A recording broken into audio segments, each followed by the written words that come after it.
क्या भारत और पाकिस्तान के बीच में भविष्य में परमाणु युद्ध हो सकता है? अब ऑपरेशन जो सिंदूर है उसे चलते हुए लगभग 3 दिन हो गए हैं। भारत पाकिस्तान के बीच में भीषण लड़ाई चल रही है। भारत के पास 160 से 170 तक परमाणु हथियार हैं। पाकिस्तान के पास 165 से 175 परमाणु हथियार हो सकते। भारत के पास प्रमुख रूप से अग्नि 1 से लेके अग्नि 5 तक है। इसके अलावा पृथ्वी 1, 2, शौर्य और के सीरीज की मिसाइलें भी भारत के पास उपलब्ध हैं। जो पाकिस्तान के पास हैं तो उनके पास शाहीन, गौरी, शाहीन 1, 2, 3, बाबर, नसर। एक बार जब परमाणु बम का विस्फोट होता है तो उसके कुछ चरण होते हैं जिन्हें समझना जरूरी है।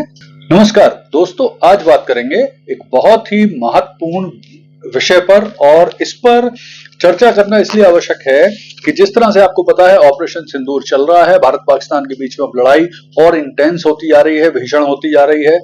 और जिस तरह से गैर जिम्मेदार पाकिस्तान है, उसकी आर्मी है, उसकी जो प्रमुख मंत्री हैं और अन्य प्रधानमंत्री हैं, तो उस स्थिति को देखकर क्या भारत और पाकिस्तान के बीच में भविष्य में परमाणु युद्ध हो सकता है, इस विषय पर चर्चा करेंगे। और अगर परमाणु बम का विस्फोट होता है तो उसके क्या चरण होते हैं, ये संभावना पे भी बात करेंगे। और साथ में कि दोनों देशों के पास क्या वेपन है, किस तरह की परमाणु हथियार है। चलिए इस विषय को शुरू करते हैं। तो सबसे पहली चीज, जैसा आपको पता ही है कि अब ऑपरेशन जो सिंदूर है उसे चलते हुए लगभग 3 दिन हो गए हैं। भारत पाकिस्तान के बीच में भीषण लड़ाई चल रही है और डे बाय डे और इंटेंस होती जा रही है, बहुत ही भीषण होती जा रही है। तो अब पहले बात करते हैं कि भारत पाकिस्तान के पास कितने परमाणु हथियार हैं। तो देखिए, जो दो प्रमुख विश्व में रक्षा से जुड़े हुए इंस्टीट्यूट हैं, पहला तो है सीप्री। सीप्री का अर्थ होता है कि जो Stockholm International Peace Research Institute है, सीप्री, और दूसरा है एफएएस यानी फेडरेशन ऑफ अमेरिकन साइंटिस्ट। इनके अनुमान के हिसाब से भारत पाकिस्तान दोनों के पास, भारत के पास 160 से 170 तक परमाणु हथियार हैं 2024 की स्थिति में, और पाकिस्तान के पास 165 से 175 परमाणु हथियार हो सकते हैं। हालांकि ये अनुमान है क्योंकि एग्जैक्ट नंबर पता लगाना बहुत मुश्किल है। तो इसमें एक और भी चीज समझना जरूरी है कि भारत परमाणु हथियार को लेकर no first use policy use करता है, लेकिन Pakistan no first use policy का यूज नहीं करता। अब इन्हें ले जाने के लिए किस तरह की मिसाइल हैं दोनों के पास, तो उनको देख लेते हैं। तो भारत के पास प्रमुख रूप से अग्नि 1 से लेके अग्नि 5 तक है, यानी 1000 किलोमीटर से लेके 5000 किलोमीटर तक की रेंज के मिसाइलें उपलब्ध हैं। इसके अलावा पृथ्वी 1, 2, शौर्य और के सीरीज की मिसाइलें भी भारत के पास उपलब्ध हैं, जो परमाणु हथियार ले जाने में सक्षम है, और इनकी रेंज में पूरा पाकिस्तान आता है।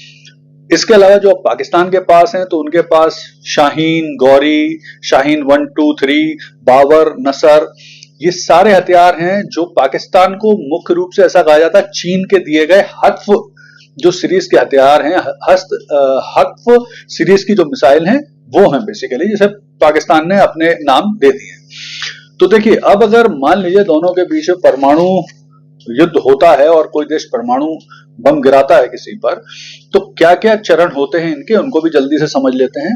तो देखिए, परमाणु बम का जब विस्फोट किया जाता है, प्रमुख रूप से परमाणु बम में इस्तेमाल होते हैं यूरेनियम, प्लूटोनियम और सीसियम, और भी अन्य इस्तेमाल हो सकते हैं। तो एक बार जब परमाणु बम का विस्फोट होता है तो उसके कुछ चरण होते हैं जिन्हें समझना जरूरी है। तो पहला चरण में प्रमुख रूप से जो इनके इंपैक्ट होते हैं ये कुछ मिली सेकंड से लेके और दीर्घकालिक होते हैं, यानी कई सालों बरसों तक के भी हो सकते हैं, तो उनको समझते हैं। तो प्रमुख रूप से जब परमाणु बम का विस्फोट होता है तो सबसे पहले तो एक ब्लास्ट वेव निकलती है। ये पहला चरण होता है, ब्लास्ट वेव निकलती है, यानी शॉक वेव बनती है।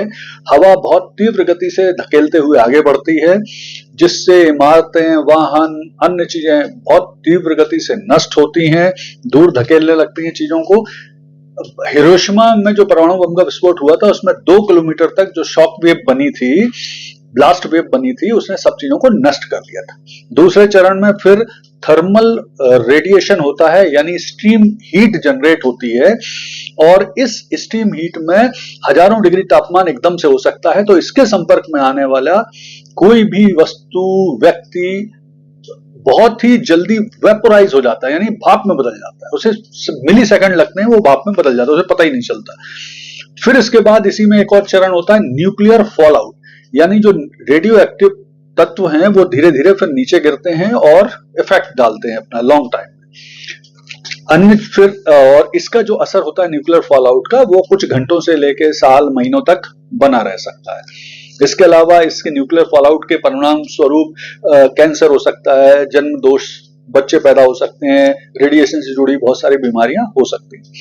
अगला क्या हो सकता है, क्या होता है परमाणु बम के विस्फोट से, तो एक इलेक्ट्रोमैग्नेट पल्स यानी ईएमपी जनरेट होती है। अगर परमाणु बम का विस्फोट धरती से थोड़ा ऊपर किया जाए तो ये ईएमपी का जनरेशन होता है, और इससे क्या होता है, जो सभी बिजली के उपकरण हैं, संचार उपकरण हैं, बिजली के ग्रिड हैं, ये कम्युनिकेशन के उपकरण हैं, ये सब वो हो जाते हैं, नष्ट हो जाते हैं, इनमें डिस्ट्रक्शन आ जाता है, तो कम्युनिकेशन भी नष्ट हो जाता है और बिजली सप्लाई वगैरह भी बंद हो जाती है। अगले चरण में लॉन्ग टाइम इफेक्ट में क्या हो सकता है, तो परमाणु सर्दी यानी न्यूक्लियर विंटर क्रिएट होती है। परमाणु विस्फोट से इतना ज्यादा धुआं फैलता है कि कई बार वो सूरज की रोशनी को भी ढक लेता है, जिससे कृषि करना मुश्किल होता है, तापमान बहुत तेजी से गिरता है, और जिसकी वजह से और भी बहुत सारे दूसरे इंपैक्ट होते हैं। फिर अगला क्या होता है, अगला है बायोलॉजिकल और जेनेटिक प्रभाव। इससे क्या है, लंबे समय तक न्यूक्लियर जब बम विस्फोट के बाद रेडियो एक्टिव तत्वों का शरीर पर प्रभाव पड़ता है, जिससे कैंसर हो सकता है, ल्यूकेमिया हो सकता है, प्रजनन क्षमता पर असर पड़ता है, गर्भवती महिलाओं पर असर पड़ता है, जन्म दोष, पीढ़ी दर पीढ़ी दोष के बच्चे पैदा होते हैं, और लास्ट जो इम्पैक्ट है वो है सामाजिक और आर्थिक प्रभाव। तो परमाणु बम जहां पर विस्फोट होता है वहां लाखों की मौत होती है, वहां से लोगों को फिर हटना पड़ता है, क्योंकि पानी और भूमि दूषित हो जाता है, पीने योग्य नहीं रहता है, मानसिक तनाव होते हैं, अर्थव्यवस्था का पतन होता है। तो क्या ये संभव है ये होना? तो मुझे लगता है कि यूएनओ, अमेरिका और जो प्रमुख देश हैं वो अपनी प्रभावी भूमिका निभाकर भारत पाकिस्तान के बीच में कम से कम न्यूक्लियर वॉर को तो रोक ही लेंगे। धन्यवाद।